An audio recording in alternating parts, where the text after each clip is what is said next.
आकाशवाणी मुंबई. मी शैलेश मोहिते. आणि मी मच्छिंद्र बोऱ्हाडे. प्रादेशिक बातम्या देत आहोत. ठळक बातम्या. सुरसम्राज्ञी भारतरत्न लता मंगेशकर यांचं निधन. आज संध्याकाळी शासकीय इतमामात होणार अंत्यसंस्कार. केंद्र सरकारकडून 2 दिवसाचा राष्ट्रीय दुखवटा जाहीर. राष्ट्रपती, उपराष्ट्रपती, प्रधानमंत्री, राज्यपाल, मुख्यमंत्री, उपमुख्यमंत्री तसंच संगीत आणि इतर क्षेत्रातल्या मान्यवरांकडून शोक व्यक्त. राज्यात कालही कोविड-19च्या नव्यानं आढळलेल्या रुग्णांपेक्षा बरे झालेल्यांची संख्या जवळजवळ दुप्पट. रुग्ण बरे होण्याचं प्रमाण 96.4% आणि अँटिग्वा इथं झालेल्या 19 वर्षाखालच्या विश्वचषक क्रिकेट स्पर्धेत इंग्लंडवर मात करत भारतानं 5व्यांदा विजेतेपद पटकावलं. आता ऐकूया बातम्या विस्तारानं. मात्र त्याआधी एक आवाहन. राज्यासह देशाच्या काही भागात कोरोना रुग्णांची संख्या मोठ्या प्रमाणात वाढते आहे. कोरोनाच्या नवनव्या प्रकारांच्या बातम्या चिंता वाढवत आहेत. अशावेळी आम्ही श्रोत्यांना आवाहन करतो की लवकरात लवकर पूर्ण लसीकरण करून घ्या. तसंच 15 ते 18 या वयोगटातल्या मुलांसह इतर नागरिकांनाही लसीकरणासाठी प्रोत्साहित करा. यासोबतच कोरोना प्रतिबंधक नियम पाळा, गर्दी टाळा, मुखपट्टी अवश्य वापरा आणि हात वेळोवेळी स्वच्छ धुवा. चला त्वरा करा, लसीकरण अवश्य करून घ्या. कोरोनाशी संबंधित योग्य माहिती, मार्गदर्शन आणि मदतीसाठी राज्याच्या 020-26127394 या मदत क्रमांकावर संपर्क साधा. सूरसम्राज्ञी भारतरत्न लता मंगेशकर यांचं आज मुंबईत दीर्घ आजारानं निधन झालं. त्या 92 वर्षांच्या होत्या. कोरोना संसर्ग आणि न्यूमोनियामुळे 8 जानेवारीपासून त्या रुग्णालयात दाखल होत्या. त्यांच्या पार्थिव देहावर आज संध्याकाळी 6 वाजता दादर इथल्या स्मशानभूमीत शासकीय इतमामात अंत्यसंस्कार होणार आहेत. त्यांचा पार्थिव देह पेडर रोड इथं प्रभुकुंज या त्यांच्या निवासस्थानी अंत्यदर्शनासाठी ठेवला आहे. त्यांच्या अंत्यदर्शनासाठी प्रधानमंत्री नरेंद्र मोदी आज मुंबईत येत आहेत. लता मंगेशकर यांचा जन्म 28 सप्टेंबर 1929ला इंदौर इथं झाला. संगीत नाटकातून त्यांची गान कारकीर्द सुरू झाली. त्यांच्या कारकिर्दीबाबत ऐकूया एक वृत्तांत. गेली 7 दशकं संगीत रसिकांच्या मनावर आपली मोहिनी कायम ठेवणारा आवाज म्हणजे लता मंगेशकर. शब्दार्थापलीकडे तरल संवेदनेच्या भावविश्वात नेणारा अलौकिक सूर म्हणजे लता मंगेशकर. आचार्य अत्र्यांनी जिचं नामकरण स्वरलता असं केलं, आबालवृद्धांनी जिला लता दिदी म्हणत आपलं मानलं, ती हळूवार भावस्पर्शी आवाजाची स्वयंसिद्ध असामान्य प्रतिभा म्हणजे लता मंगेशकर. आएगा आने वाला आएगा म्हणत देशाच्या कानाकोपऱ्यात पोचलेला हा आवाज 3 वर्षांपूर्वी आलेल्या सौगंध मुझे इस मिट्टी की या गाण्यापर्यंत गानरसिकांना तृप्त करत राहिला. या प्रदीर्घ प्रवासात दिल अपना और प्रीत पराई, आपके नजरों में, जो बात तुझमें है, ज्योत से ज्योत जगाते चलो, एक तू ना मिला, आज फिर जीने की तमन्ना है, लो आ गई उनकी याद, बहारो मेरा जीवन भी सवारो, बिंदिया चमकेगी, बाबुल प्यारे, आजारे परदेसी, कहीं दीप जले कहीं दिल, तुम्ही मेरे मंदिर अशी हजारो गाणी. सर्वरत्न हा सर्वोच्च नागरी सन्मान देऊन भारत सरकारनं त्यांचा गौरव केला. लता दिदी आज काळाच्या पडद्याआड गेल्या आहेत, पण त्यांच्या अजरामर गाण्यांमधून त्यांचा अलौकिक सूर कायम आपल्या मनात रुंजत राहणार आहे.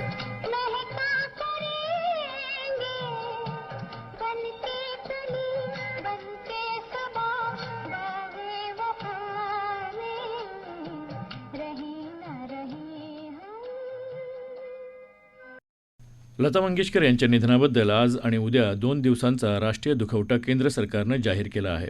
या काळात देशभर राष्ट्रध्वज अर्ध्यावर उतरवलेला असेल. राष्ट्रपती रामनाथ कोविंद, उपराष्ट्रपती व्यंकय्या नायडू, प्रधानमंत्री नरेंद्र मोदी, राज्यपाल भगतसिंग कोश्यारी, मुख्यमंत्री उद्धव ठाकरे, उपमुख्यमंत्री अजित पवार तसंच संगीत आणि इतरही क्षेत्रातल्या मान्यवरांनी दुःख व्यक्त केलं आहे.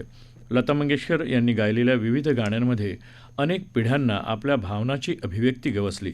त्यांच्यासारखा कलाकार शतकातून एकदाच जन्माला येत असतो. त्यांच्या निधनानं आपल्याला धक्का बसला आहे असं राष्ट्रपती रामनाथ कोविंद यांनी म्हटलं आहे.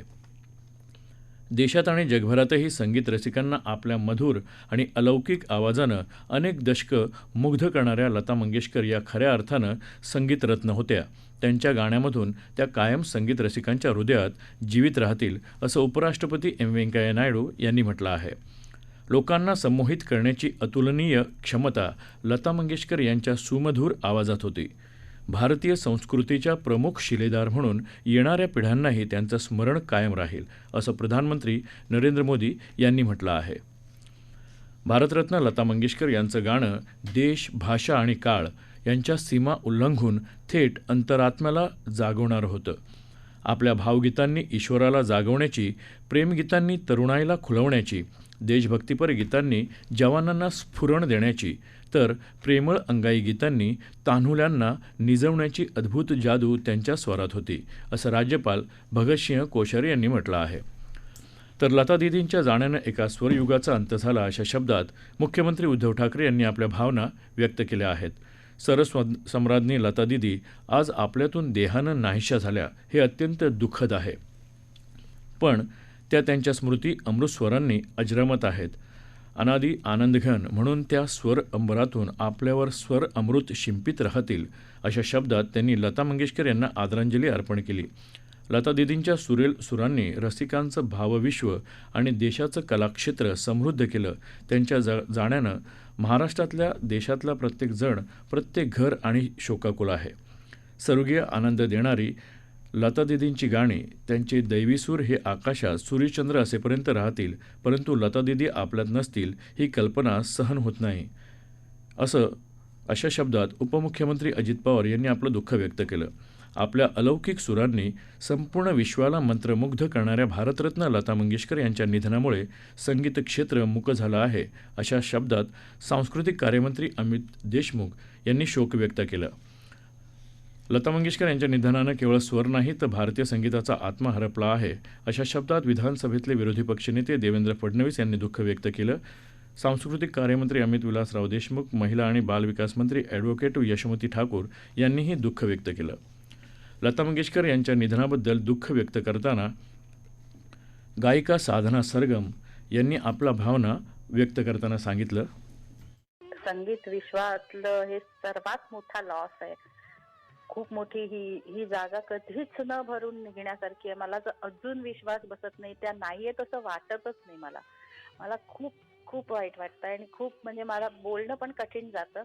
पण त्यांच्याविषयी जेवढं बोलू, त्यांच्या गाण्याविषयी जेवढं बोलू तेवढं कमीच आहे. त्यांनी किती हजारो गाणी गायली आणि नुसतं एका नाही किती पिढ्यांना त्यांनी आनंद दिला त्यांच्या गाण्यातनं. आणि हा ना खूप मोठा लॉस आहे, नुसतं संगीत विश्वाला नाही, संगीतातल्या प्रत्येकाला आणि मला सुद्धा. ज्येष्ठ संगीतकार श्रीधर फडके यांनी आदरांजली वाहिली. गाणं कसं गावं याचं म्हटलं आदर्श वास्तुपाठ हे चित्रपटातलं त्यांचं जर एखादं गाणं आपण ऐकलं तर ती नायिका गाते असं वाटत असलं तरी त्या लताबाई त्या आपल्या स्वतःच्या आवाजातून एक गाणं अक्षरशः उभ्या करायच्या. गाणं आपल्याला त्यांच्या आवाजातनंच ते गाणं दिसायचंय, गाणं काय चाललंय, ते कवींचे काय शब्द आहेत, त्या संगीतकारांची काय चाल आहे, काय त्यांनी धून बनवली त्याच्यासाठी, ते लताबाई व्यक्त करायचे. आणि ही विलक्षण शक्ती होती. असा स्वर होणं नाही आणि त्यांनी आपल्या स्वरांनी जगावर अधिराज्य केलंय असं मला वाटतं. या प्रादेशिक बातम्या आकाशवाणीच्या मुंबई केंद्रावरून देत आहोत. राज्यात कालही कोविड-19च्या नव्यानं आढळलेल्या रुग्णांपेक्षा बरे झालेल्यांची संख्या जवळजवळ दुप्पट होती. राज्यात काल 13,394 नव्या रुग्णांची नोंद झाली. 21,677 रुग्णांनी कोरोनावर मात केली तर 68 रुग्णांचा मृत्यू झाला. राज्यात आतापर्यंत एकूण 77,94,034 जणांना कोरोनाची लागण झाली आहे. यापैकी आतापर्यंत 75,13,436 रुग्ण बरे झाले तर 1,43,008 रुग्ण दगावले. सध्या राज्यात 1,33,655 ॲक्टिव्ह रुग्ण आहेत. राज्यातलं रुग्ण बरे होण्याचं प्रमाण 96.4% आहे. अँटिग्वा इथे झालेल्या 19 वर्षांखालील मुलांच्या विश्वचषक क्रिकेट स्पर्धेत भारतानं इंग्लंडचा 4 गडी राखून पराभव केला. इंग्लंडनं प्रथम फलंदाजी करत 44 षटकं आणि 5 चेंडूंच्या बदल्यात सर्व गडी बाद 189 धावा केल्या.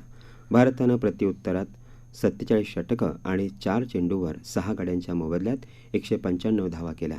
भारतीय गोलंदाज राज बावानं 31 धावांच्या मोबदल्यात 5 गडी बाद करत उत्कृष्ट खेळाडूचा पुरस्कार पटकावला. भारतीय खेळाडूंच्या कामगिरीबद्दल प्रधानमंत्री नरेंद्र मोदी यांनी आनंद व्यक्त करत सर्व संघाचं अभिनंदन केलं आहे. क्रांतिसिंह नाना पाटील यांच्या तुफान सेनेचे कॅप्टन क्रांतीवीर रामचंद्र लाड यांचं काल रात्री 10 वाजता कुंडल इथं वृद्धापकाळानं निधन झालं. ते 100 वर्षांचे होते. क्रांतीवीर रामचंद्र लाड यांनी 1942च्या स्वातंत्र्य संग्राम तसंच 1947च्या स्वातंत्र्य लढ्यात मोठं योगदान दिलं होतं. क्रांतीवीर जी.डी. बापू लाड यांच्यासोबत अनेक वर्ष रामचंद्र लाड यांनी भूमिगत राहून देशाच्या स्वातंत्र्यासाठी लढा दिला. कॅप्टन रामचंद्र लाड यांनी गोवा मुक्ती तसंच हैदराबाद मुक्ती लढ्यात काम केलं होतं. स्वातंत्र्याच्या अमृत महोत्सवी वर्षानिमित्त आकाशवाणी मुंबईच्या प्रादेशिक वृत्त विभागानं विशेष कार्यक्रमाचं आयोजन केलं आहे. ऐकूयात एक आवाहन. आकाशवाणी मुंबईचा प्रादेशिक वृत्त विभाग सादर करत आहे लढा भारतीय स्वातंत्र्याचा. गुलामगिरीचं जोखड झुगारून देण्यासाठी प्रत्येक भारतीयानं प्राणाची बाजी लावली. विविध जिल्ह्यातल्या त्या लढ्याची गाथा उलगडून दाखवणारा कार्यक्रम दर सोमवारी संध्याकाळी 7:15 वाजता अस्मिता वाहिनीवर जरूर ऐका. विशेष कार्यक्रम लढा भारतीय स्वातंत्र्याचा.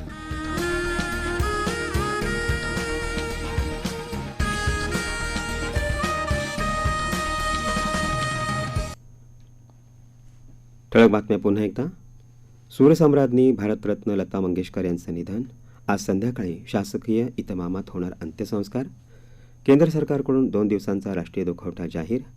राष्ट्रपती, उपराष्ट्रपती, प्रधानमंत्री, राज्यपाल, मुख्यमंत्री, उपमुख्यमंत्री तसंच संगीत आणि इतर क्षेत्रातल्या मान्यवरांकडून शोक व्यक्त. राज्यात कालही कोविड-19च्या नव्यानं आढळलेल्या रुग्णांपेक्षा बरे झालेल्यांची संख्या जवळजवळ दुप्पट. रुग्ण बरे होण्याचं प्रमाण 96.4% आणि अँटिग्वा इथं झालेल्या 19 वर्षांखालच्या विश्वचषक क्रिकेट स्पर्धेत इंग्लंडवर मात करत भारतानं 5व्यांदा विजेतेपद पटकावलं. आकाशवाणीच्या बातम्यांसह जगभरातल्या बातम्या तुम्ही ट्विटरवर AIRnews_मुंबई या हँडलवरही दिवसभर पाहू शकता. याबरोबरच आकाशवाणी मुंबई केंद्रावरचं हे प्रादेशिक बातमीपत्र संपलं. नमस्कार.